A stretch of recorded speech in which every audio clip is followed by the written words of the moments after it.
A matriz divina.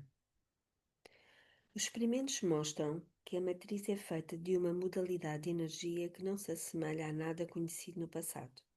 E foi por esse motivo que os cientistas levaram tanto tempo para descobri-la.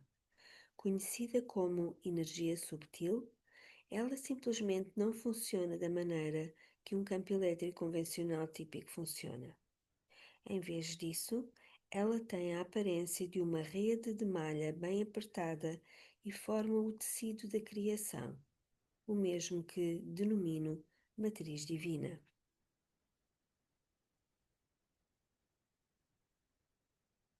Figura 3. Os experimentos sugerem que a energia conectando o universo consiste numa malha bem apertada formada do tecido básico da nossa realidade. Dentre as muitas definições possíveis para a matriz divina, talvez a mais simples seja pensá-la como sendo formada de três coisas básicas. 1. É o receptáculo dentro do qual existe o universo. 2. É a ponte entre o nosso mundo interior e o exterior. 3. É o espelho que reflete os nossos pensamentos diários, os nossos sentimentos, emoções e crenças.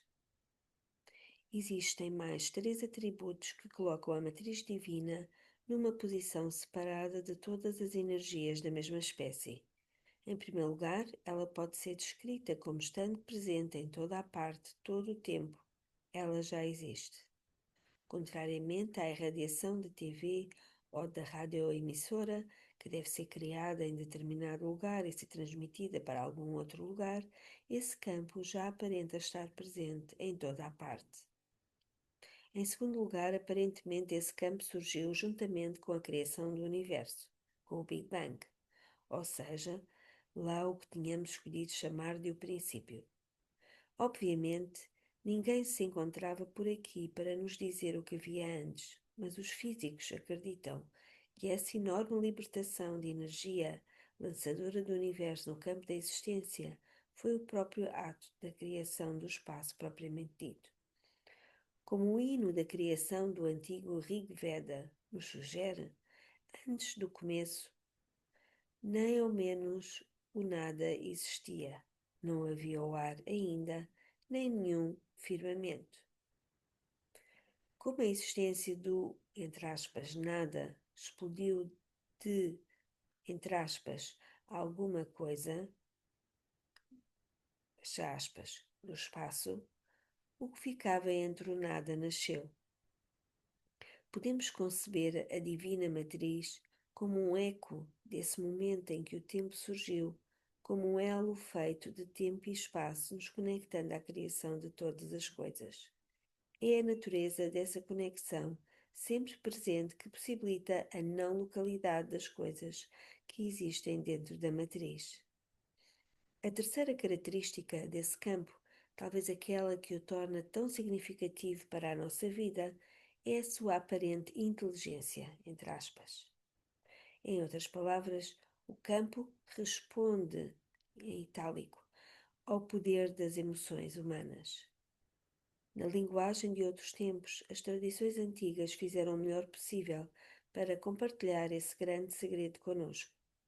Inscritas nas paredes do templo, confinadas em pergaminhos gastos pelo tempo, firmemente estabelecidas na vida das pessoas, as instruções dizem-nos como nos comunicar com a energia que conecta todas as coisas e que foram deixadas pelos que vieram antes de nós.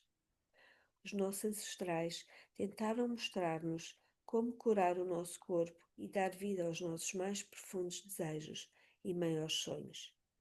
Somente agora, aproximadamente 5.000 anos depois que a primeira dessas instruções foi registada, a linguagem da ciência redescobriu as mesmas relações entre o nosso mundo e nós mesmos. A energia descoberta nesses experimentos, entre parênteses, e teorizada por outros, é tão nova que falta ainda aos cientistas concordar sobre um único termo para descrevê-la. Portanto, existem muitos nomes diferentes que estão sendo usados para identificar o campo que interliga tudo.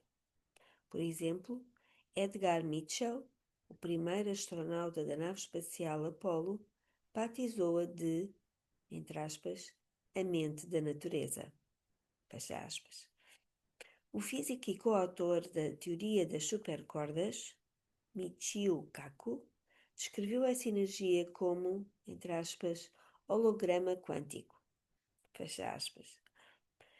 Conquanto esses sejam rótulos modernos para a força cósmica que se acredita responsável pelo universo, encontramos temas semelhantes, até mesmo palavras semelhantes, em textos criados milhares de anos antes da física quântica.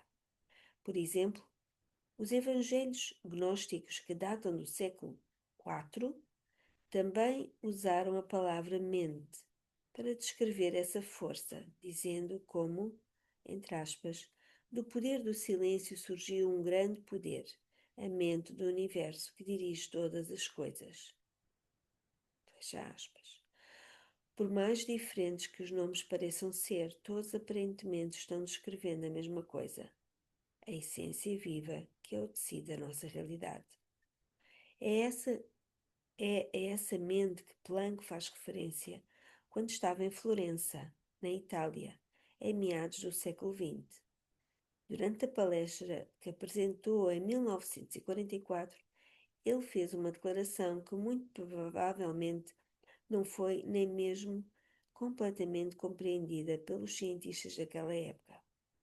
Em palavras proféticas, que seriam tão impactantes no século XXI como foram quando pronunciadas há tantos anos. Planck disse: na qualidade de alguém que devotou a vida inteira à ciência mais esclarecida, ao estudo da matéria, posso fazer a seguinte afirmativa como resultado das minhas pesquisas sobre os átomos. A matéria, como matéria propriamente dita, não existe. Toda a matéria origina-se e existe apenas em virtude da força que faz vibrar as partículas de um átomo e que consegue manter unido esse extremamente diminuto sistema solar. Devemos assumir que, por trás dessa força, existe uma mente consciente e inteligente. Essa mente é a matriz de toda a matéria. Sem sombra de dúvida, os experimentos e a discussão daquele capítulo mostram-nos que a matriz do Planck existe. O campo que interliga toda a criação é real. Ele existe independentemente de uma designação adequada ou de uma lei da física que explica o seu funcionamento. Ele encontra-se aqui neste exato momento. Existe tanto quanto eu e você. É o universo dentro de nós, assim como o universo que nos cerca. A ponte quântica entre tudo o que é possível na nossa mente e o que é real no mundo. A mesma matriz da energia que explica porque os três experimentos funcionaram daquela forma. Também demonstra que os sentimentos positivos que se encontram dentro de nós, são muito eficazes em torno de nós. Contudo, a nossa ligação à matriz de toda a matéria vai além disso. Ela continua em coisas que não podemos ver. A matriz divina está em toda a parte e em todas as coisas. Toda a matéria existe dentro do mesmo invólucro de realidade. Do pássaro voando no céu às partículas cósmicas que passam através do nosso corpo e casa como se fôssemos espaço vazio. É a matriz divina. E o que preenche o vazio entre você, leitor, e as palavras desta página? É aquilo que constitui o próprio espaço. Quando se pensa sobre a matriz e quando nos perguntamos sobre a sua localização, podemos ficar tranquilos que, onde quer que o espaço exista, também estará presente essa energia subtil.